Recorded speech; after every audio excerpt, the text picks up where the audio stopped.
My name is Kelly, and right now I'm getting yelled at by my mother-in-law over the phone. Why on earth is the house gone? What were you thinking doing something like this? My mother-in-law complained without letting me explain. She doesn't seem to realize that she's the one at fault. I let out a sigh, which must have made her angrier because her voice got even louder. You better explain to me exactly how you turned that house into an empty lot. Well, let me start from the beginning. I decided to give my mother-in-law a full account of what led to this. The story takes us back to when I was a college student. My grandfather, who lived a long life, passed away, and our family had a dispute over his inheritance. It wasn't about money, though. The issue was what to do with Grandpa's old house. It would cost quite a bit to dispose of it, and everyone in the family already owned a house or an apartment. Managing another property, my grandpa's house, seemed too much to ask. That's when the buck passing began. Even though the house was old, it was still livable, and the land it sat on belonged to my grandpa. Inheriting it could be a good asset, especially for someone wanting to live alone. That's when I volunteered to take over the house. With an enthusiastic, "Sure, go ahead" from everyone, the old house and land became mine. So, while I was still a university student, I became the owner of a house and land. There were inheritance taxes, of course, but that was a separate matter. I temporarily borrowed money from my parents and worked part-time jobs to pay them back. By the time I graduated from university, the house and land were truly mine. I started working at a publishing company, and then a friend introduced me to a great guy. We started dating, and that's how I met my husband, Keith. He agreed to live with me in my grandfather's house. The house was old and not very convenient, but Keith never complained, and I appreciated him for that. I enjoyed our newlywed life. However, our blissful married life soon faced an unexpected turn. One day, my mother-in-law visited us and said, "We want to move out of our current apartment. Can we stay here until we find a new place?" Her family included herself, my father-in-law, and my sister-in-law. In other words, 3 people would be moving into her home. I was lost for words. Well, I stuttered. My mother-in-law responded with a sly grin. "The contract in our apartment is up soon, and we'd have to break it if we renewed. You'll help us save money, right?" I protested, "But this is so sudden." She continued, "I'll help with the housework. Sounds good, right?" Just like that, I was forced into living with my husband's family. Luckily, our house was spacious, and we had rooms to spare, so there would be no problem accommodating everyone. As someone who kept working after marriage, having my mother-in-law's help with housework seemed like a good thing. But I couldn't shake off the fear that living together might strain our currently pleasant relationship. Despite some anxiety, our cohabitation began. However, living together quickly proved troublesome. My mother-in-law and sister-in-law were always goofing around and never helped around the house. Even worse, my father-in-law would come home late at night and demand that I prepare meals. At first, I put up with it, but my patience soon wore thin. "Please help me with the housework, mother-in-law. That's what you promised me first," I pleaded. "Did I?" She feigned innocence. Then my sister-in-law chimed in, "How dare you talk back to your husband's parents? You're so insolent for a daughter-in-law." "But this is my house," I argued. "So what if it's your house? You are our daughter-in-law, aren't you?" "Well, yes, but whatever is our daughter-in-law's is ours, right?" I was too shocked to reply. In the end, my mother-in-law and sister-in-law continued their ways. They partied all the time and never helped around the house. I tried talking to my father-in-law about it, but he said, "You are our daughter-in-law. You should respect us." Nothing good comes from a daughter-in-law defying her in-laws. It'll end in divorce, and you'll be thrown out. My father-in-law seemed to be under some misunderstanding. If I were a stay-at-home wife without a job, I might worry about life after divorce. But I have a job and own assets like a house and land. Being told to divorce doesn't bother me at all. Besides, whether to divorce or not is something my husband and I should decide, not my in-laws. I was annoyed, but there was no point in arguing. I realized they wouldn't listen anyway. I'll have them leave, I muttered to myself. But it wasn't that easy. When I brought up the subject of moving, both my father-in-law and mother-in-law would change the topic. They'd find reasons to keep delaying leaving. Thinking it was strange, I consulted my husband. Do you really think they intend to move out? Now that you mention it, they do seem to be dragging their feet. I don't like the thought of them staying here indefinitely. They might have a reason. We should look into this. Yeah, let's ask our private detective friend. So we decided to get some help. We wanted my mother-in-law and sister-in-law out, even if we had to pay for their move. That was my first wish. About a month later, one day when I was about to scold my mother-in-law for still not doing anything, she came out with this first. Kelly, I want to apologize to you for always causing you trouble. Apologize. Why don't we take a family trip together? That was her proposal. After moving in, my mother-in-law and sister-in-law had done nothing and left everything to me. Now, they seemed to regret their behavior and thought they should apologize. It seemed they discussed and concluded that a bonding trip would be the best way to make up for it. Needless to say, I thought if they felt that way, they should leave. But it was hard to complain to someone who was being humble. I decided to take a calm approach. Maybe we both have misunderstandings. It might be nice to go on a trip. Do you agree? My mother-in-law was so happy. Then my sister-in-law added excitedly, we were thinking of an overseas trip. Where would you like to go? Anywhere is fine, I replied. We'll decide then, she said. Suddenly, my sister-in-law interrupted herself and turned to me with an apologetic look. See, we don't have any money right now. Huh? You don't have money. They had no money but proposed a trip. Really? They were exasperating. Saying they had no money could only mean one thing. As I was thinking this, my sister-in-law said, could you lend us some money? Just as I was about to refuse, my mother-in-law said something unexpected. Your dad is retiring soon, so he will get a retirement bonus. We can pay with that. You just have to front the money for now. By dad, she meant my father-in-law. Given his age, his retirement was indeed due. Moreover, the retirement bonus wasn't just a guess. It was a guaranteed sum of money that would surely come. Although I was slightly suspicious, I thought the money would definitely come in. The matter we were discussing on our side needed a bit more time, so it might be better to accept my mother-in-law's invitation and avoid causing tension between us. So I accepted the idea of the trip. After that, I was informed by my mother-in-law and sister-in-law that they had decided on London as our destination.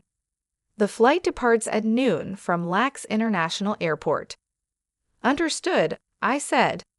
It seems like the trip is going to cost quite a bit. But as we said before, can you front the money for us? They asked. Yes, I'll cover it, I agreed. Even though it was just lending the money, it was not a small sum. But at this point, I couldn't say no. Moreover, it seemed like they had already made the reservation, so I might as well enjoy it. I gave the requested amount to my mother-in-law. On the day of the trip, the meeting time was 5 hours before our flight. My husband Keith, who had been working the previous day, was staying at a hotel near the airport. Therefore, he was not with me on the bus heading to the airport. I decided to try calling Keith. At that moment, a call came from Keith's phone before I could call him. Hello, Keith, are you awake? I said, thinking it was my husband, but it was my mother-in-law's voice. I heard over the phone, Kelly, where are you now? Mother-in-law, I'm on the bus heading to the airport. That's unfortunate. We're about to get on the plane now. What? I was confused. Then my mother-in-law, with a sarcastic voice, dropped this bombshell. Actually, we're leaving at 9. Sorry. You lied to me. It's a family trip, so we're going to enjoy it just as a family. What about my ticket? Canceling right on the day of departure is fine. You were never included. My mother-in-law laughed loudly. Apparently, this was all part of her plan. As I clutched my phone in frustration, my sister-in-law's voice came on. Are you upset? You're upset, aren't you? Do you enjoy this kind of thing? It's fun, by now. At that moment, the line went dead with a strange noise, and the call was cut off. I immediately called back my husband. I could hear the ringing, but it wouldn't connect. Ultimately, I arrived at the airport just before the flight's departure time. When I asked the airport staff, they said the plane had already entered the runway. There was nothing I could do but watch the plane take off. It would take a little over 12 hours for the plane. I waved goodbye to arrive at its destination, and my mother-in-law and her group would be back in about 15 days. I had plenty of time. Play games with me, and I'll show you who's the better player. I went straight home. I immediately contacted a demolition company and asked them to tear down my house. I also contacted a moving company to haul out all the belongings in the house. But it wasn't just my stuff in the house. There were things belonging to my mother-in-law, father-in-law, and sister-in-law. Because this was so sudden, I didn't have a new home ready. After some consideration, I decided to use one of the warehouses that was part of my grandfather's inheritance. This warehouse was something my grandfather had used for his business, and nobody was using it now.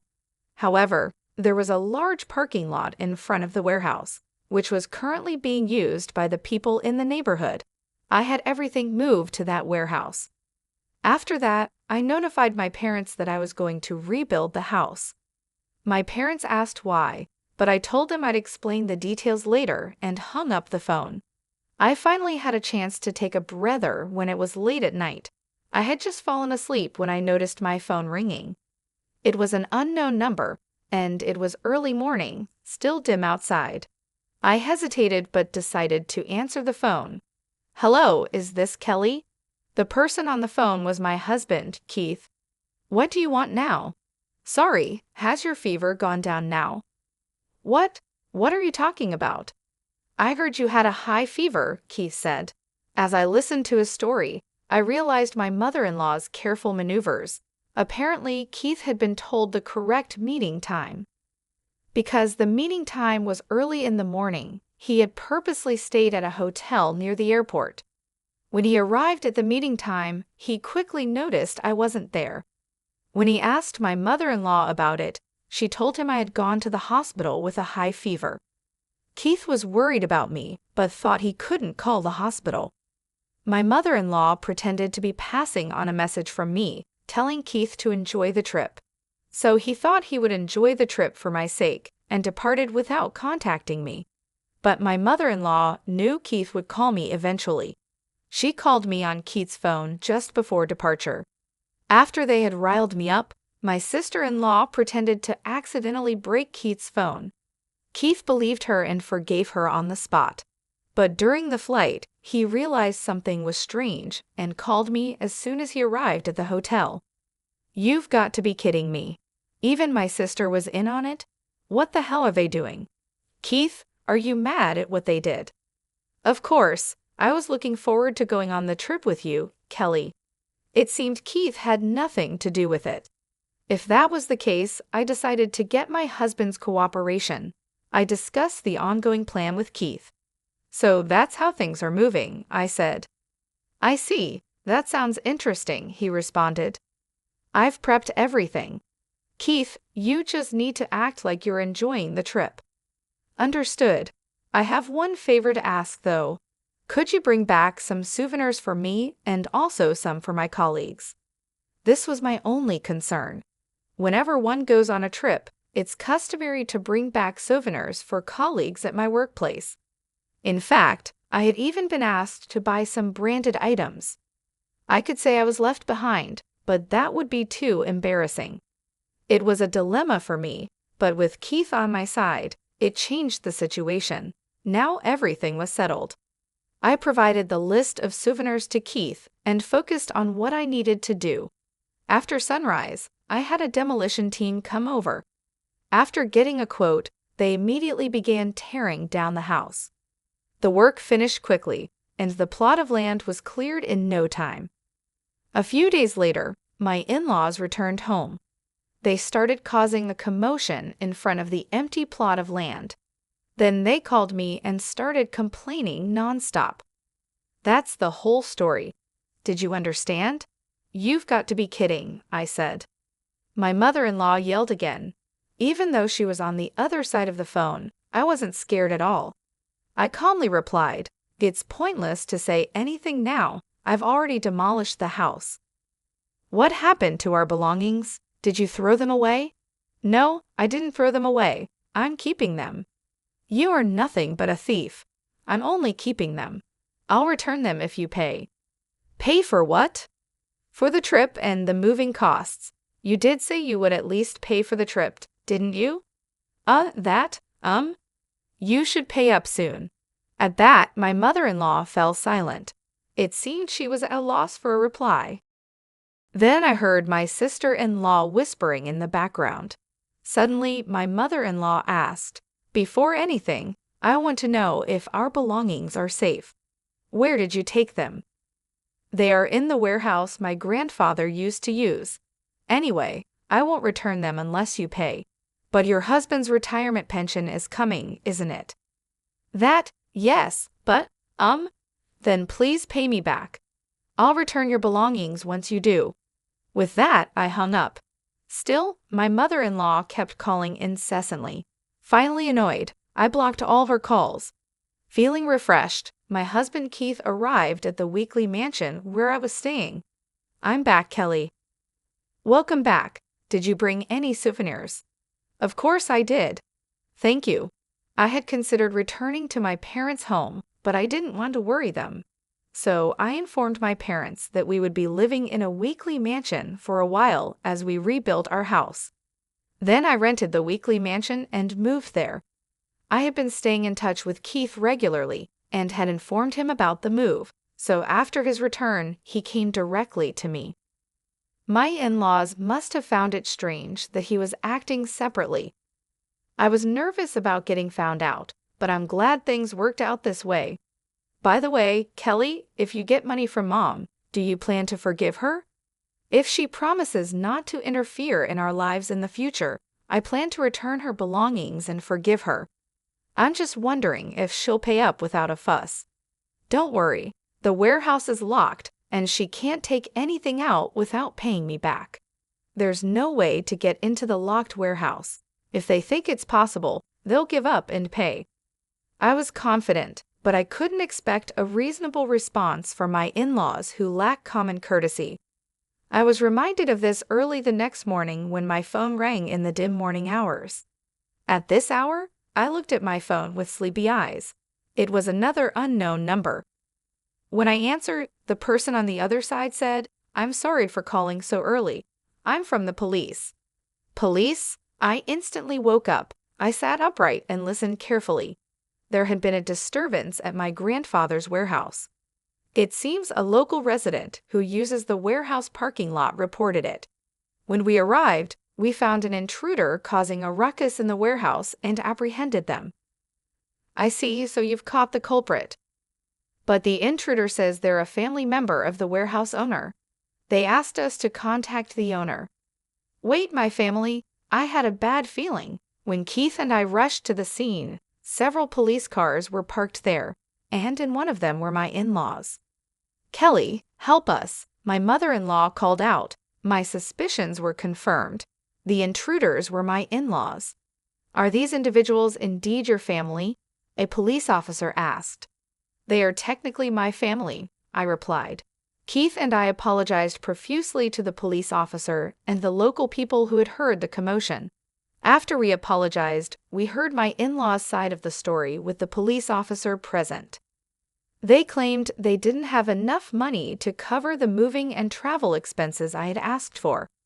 Apparently, they had spent my father-in-law's retirement funds on traveling and repaying their own debts.